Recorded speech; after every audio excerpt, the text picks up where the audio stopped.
Summary of the book Kenobi by John Jackson Miller. Part 1. Shadow in the Sands. Obi-Wan Kenobi, the former Jedi Master, now lives as Ben, a loner in the unforgiving desert of Tatooine. Following the fall of the Republic and the rise of the Empire, the galaxy is plunged into darkness, and Kenobi bears the weight of his mistakes, most notably the transformation of his apprentice, Anakin Skywalker, into the fearsome Darth Vader. That past, which haunts him in dreams and painful memories, has led him to take refuge in the vast solitude of a planet that constantly reminds him of his failure. Yet even in this desolate place, their mission remains: to protect Luke Skywalker, Anakin's son, the boy who could restore hope to the galaxy. Kenobi has retreated to a cave in the Jundland Mountains, where he watches the Lars family. Owen and Beru raise the boy, not fully aware of the importance of his hidden guardian. Kenobi's days have become a series of silent vigils and meditations, seeking contact with the Force, attempting to reach his old master, Qui-Gon Jinn. But his attempts to maintain inner calm are disturbed by the tumult of his thoughts, by the ghosts of a past he cannot leave behind. Kenobi's routine is that of a fallen warrior who must now accept a life of anonymity and surveillance. Even as threats to his new world, such as Tusken raiders and desperate settlers, demand his attention, he knows he cannot afford to draw their attention to himself. He must be a simple observer, leaving no trace of the legend he once was. In this hostile place, life on Anchorhead is defined by the constant buffeting of the wind that blows sand, covering everything in a seemingly endless layer of dust. The colonists, hardened by life in this corner of Tatooine, survive on the water they manage to extract from the air using their evaporators. Survival here is a daily act, a struggle against the desert that slowly devours any hope of prosperity. And Eileen Cowell's store, The Claim, is the nerve center of the community, a place where colonists gather to exchange stories and supplies. And Eileen is a widow who has taken over the business after the death of her husband, a strong spirit who maintains a sense of belonging and warmth amidst the harshness of the desert. Oren Galt, on the other hand, is a man with ambitions that extend beyond his role as a moisture farmer. He leads the settlers in the Call of the Settlers, a protection fund to confront the growing threat of the Tuskens. But his motivation goes beyond simple defense. Oren has an easy smile, but there is something calculating in his gaze, a man who is not afraid to manipulate the situation to his advantage. In this setting, the Tuskens, fierce warriors of the sands, lurk from the shadows, assaulting the farmers in a constant, silent war. In the midst of this tense atmosphere, a hooded stranger arrives at the claim. No one knows much about him, only that he always seems to avoid direct contact, and that his gaze is lost in something that only he can see. His presence arouses curiosity and suspicion, as if he brings with him something that does not belong in this dusty place. While Annalene and Oren try to maintain a sense of normality, the Tusken attacks intensify, and the tension between the settlers grows, testing the thin line that separates them from chaos. Part 2. The Hidden Sword. One night, a group of Tuskens broke into the homestead of Weil Ulbrich, an old settler who had lived too long beneath the stars of Tatooine not to sense danger. The attack was violent and sudden, the Tuskens smashing the evaporators, their only resource for obtaining water in that hell of sand. As Ulbricht's screams echoed in the darkness, Kenobi heard him from a distance. For a moment, the shadow of his own rules stopped him. Stay hidden, do not attract attention. But the echo of the pleas and the roar of fear broke his hesitation. Kenobi leaped into the fray, a ghost in the shadows. Without his lightsaber, the fight was a silent dance of precise movements. With the skill of a warrior who once led armies, he disarmed the Tuskens with swift maneuvers, blocking their attacks and using the environment to his advantage. One after another, warriors fell, bewildered by the appearance of the hooded stranger. In the gloom, Ulbrich, wounded and confused, could barely make out the figure of his savior, but he knew that he was no simple colonist. Before the sun rose, Kenobi made sure to erase any trace of his intervention. He returned to his cave, his face covered in sweat, and his thoughts tangled between guilt and the need to act. But rumors seeped in like water in the cracks of the desert. In Anchorhead, the story of a mysterious protector began to spread among the colonists. Eileen, with her observant eye, noticed how the pieces did not fit. The strange Ben always appeared when someone needed him, and although he tried to go unnoticed, his actions spoke of someone accustomed to facing the darkness. Oren Galt sees the growing paranoia among Anchorhead's farmers as a golden opportunity. As fear of Tusken attacks spreads like a shadow across the settlement, Oren presents himself as the leader willing to protect them. He organizes the farmers into a security system called the Settler's Call, a network of patrols and alarms that is supposed to keep them safe from the Tuskens. But this protection doesn't come for free. Oren charges dues to each farmer who joins, turning his supposed defense into a lucrative business. Kenobi, ever vigilant from the shadows, soon begins to notice inconsistencies. The readiness with which Oren exploits the colonists' fear strikes him as suspicious, and even more so when some of the attacks seem to coincide with the moments when Oren is most insistent on the need for his protection system. Although Kenobi suspects that behind Oren's facade lie far darker interests, more of an extortion ring than a support system, his need to remain hidden forces him to stay out of the way. The Jedi knows that any intervention on his part could draw attention and jeopardize Luke Skywalker's safety, his true mission. Kenobi finds himself caught between his desire to protect the colonists from possible internal betrayal and the danger of exposing himself to the gaze of the Empire. Rumors of a mysterious savior are already beginning to circulate, and Kenobi knows that any misstep could spark dangerous interest in this strange hermit who has taken up residence in the wastelands. Part 3. The War of Shadows. Tensions boil over when Oren Galt, determined to reassert his control over the farmers, organizes an offensive against the Tuskens, using the Settler's Call as his banner. He convinces a group of farmers that the only path to safety is to take the war directly to the desert natives. In his speech, he promises that a crushing victory will end the raids and restore peace to the farms.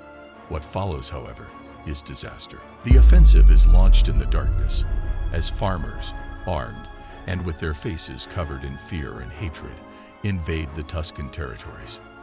But the nomads are not easy prey.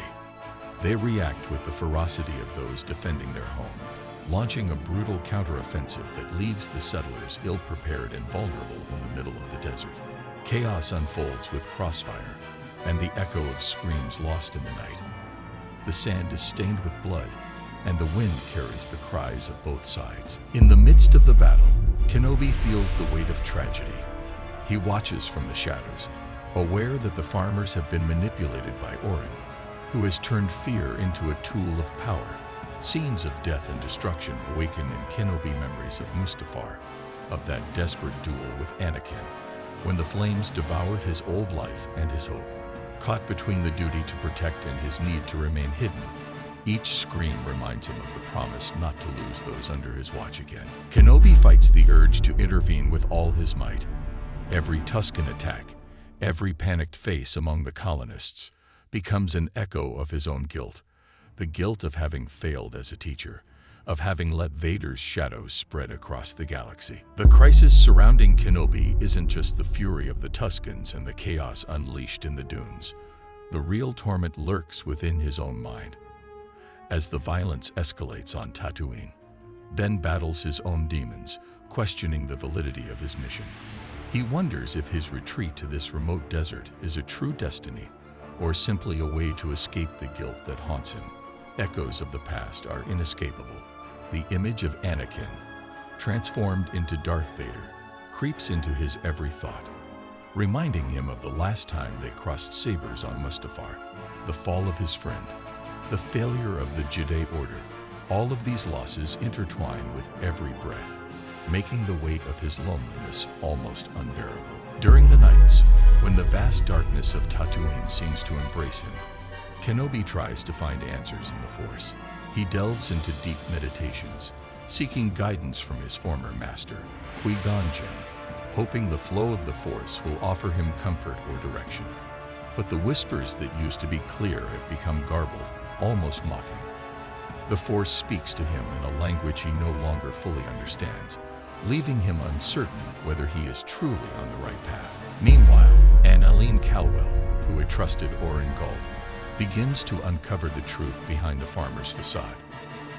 As she digs deeper, she realizes that Oren's motives are far darker than she had suspected.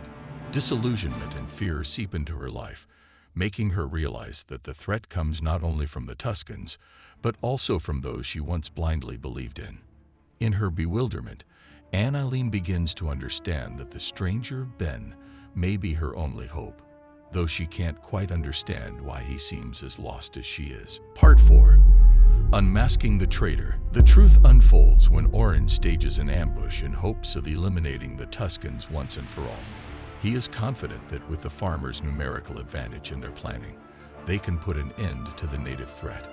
But the Tuskens, hardened by years of survival in the sands, are not the easy foe Oren expects. The ambush quickly descends into bloody chaos, a ruthless standoff where both sides attack each other without mercy. The Tuskens, led by their cunning chieftain, respond with violence that matches that of the settlers, and guns ring out in the hot desert air. Amidst the confusion, Annalene and her children, who had been drawn into the conflict zone, find themselves trapped. They try to take shelter behind rocks, but the crossfire spirals out of control. Kenobi, hidden at first, sees the situation spiraling out of control and fear threatens to consume him. He knows that if he doesn't act, Annalene and her children will not survive. So, in an act that exposes him more than he would like, Kenobi springs into action. He unleashes his Jedi power, a vestige of the legend he once was. His lightsaber gleams for the first time in years, his movements a blur of skill, disarming the Tuskens with the precision of a trained warrior. The farmers, watching him fight, are stunned, but the ferocity of the battle does not allow them to stop to understand who their savior truly is. As the dust rises and the sound of gunfire mixes with the cries of war, Kenobi, once a Jedi Master, becomes the only barrier between life and death for those he has sworn to protect. Oren, driven mad and consumed by despair, faces Kenobi, hatred burning in his eyes. In the battle he has unleashed, he sees his plan crumbling, and he blames Kenobi for causing the chaos that has engulfed the community. The mask of security and control Oren had built is crumbling, and now his eyes reflect a mixture of panic and hatred. When they come face to face, Oren unleashes his fury, accusing Kenobi of bringing destruction to Tatooine. But Kenobi, lightsaber ignited, remains unfazed, his figure illuminated by the blue glow that cuts through the desert darkness. The aura he radiates is that of a man who has seen true darkness and survived. Oren's screams fade as he realizes the difference between the two. Kenobi is not simply a man. He is a warrior of the Force. Kenobi's presence changes the tide of the battle. Seeing the sorcerer in action, the Tuskens, who until then had fought fiercely, begin to retreat, whispering among themselves about the power of the man with the lightsaber. The nomads recognize that they cannot match the power Kenobi displays, and their retreat leaves a heavy silence in the air. But victory brings no relief. The community is torn apart by violence and betrayal. The farmers look upon Oren with suspicion, and Kenobi knows that though he has saved lives, the price has been the loss of the fragile peace that held this corner of Tatooine together. Oren's mask falls away completely, revealing a desperate man who has lost everything. As Kenobi's figure fades into the gloom, it is clear that nothing will be the same in the desert. The calm has been shattered forever. Part 5. The Silent Guardian. With the Tusken threat temporarily quelled, the truth about Oren spreads across Anchorhead like dust in the wind, ruining the reputation he had cultivated among the farmers. Stories of his fraud and manipulation, of how he used the settlers' fear to enrich himself at the expense of others' suffering, become impossible to conceal. The settlers, once united by a desire to protect themselves from the desert natives, now feel betrayed by the man who presented himself as their leader and protector. Annalene, devastated by the revelation that Oren, her old friend, had been the true monster threatening the community, decides she can no longer stay on Tatooine. The tent that had been her refuge for years, the claim, feels empty and purposeless, filled with memories now tainted by disappointment. Despite the pain of leaving her home and what little stability she knew behind it, she begins to make plans to leave, to search for something beyond the eternal dooms that always kept her trapped. Her relationship with Kenobi, marked by gratitude and curiosity, becomes a fleeting bond, a connection that never quite closes the distance that he maintains between them. From a distance, Kenobi watches Anakin. He knows his decision is the right one, and that her path is one he cannot follow. Though she tries to understand him, tries to reach out to thank him, or simply get to know the man behind the facade, there is an invisible barrier that separates them. Anakin senses that Ben, the loner with the ever-melancholic gaze, belongs to a world of shadows, to a past he cannot share. Kenobi, for his part, knows that any bond he forms will jeopardize the most important mission of his life, protecting Luke, the boy who can change the fate of the galaxy. While Anakin looks out to the horizon and dreams of a new beginning, Kenobi remains a lonely guardian, a specter destined to watch from the shadows. Kenobi returns to the solitude of his cave, once again trapped between the shadows of his thoughts and the vast silence of Tatooine. The echoes of the recent battle, the sight of Orin collapsing under the weight of his own mistakes, still resonate in his mind. But his mission has not changed. He knows the galaxy is moving on, indifferent to the small dramas unfolding in this forgotten corner. He has saved lives in the process. He has felt a spark of humanity in his relationship with Anakin and the farmers, but none of that can deviate from his true purpose. Watching over Luke Skywalker, the boy who holds the galaxy's hope, is his only anchor. Kenobi sits in the shadows of his cave, watching the horizon as Tatooine's twin suns slowly descend, and feels his own internal battle far from over. The war in the desert is over, but in his mind, he struggles with the weight of his past and the responsibility of his mission. Every day is a test of endurance.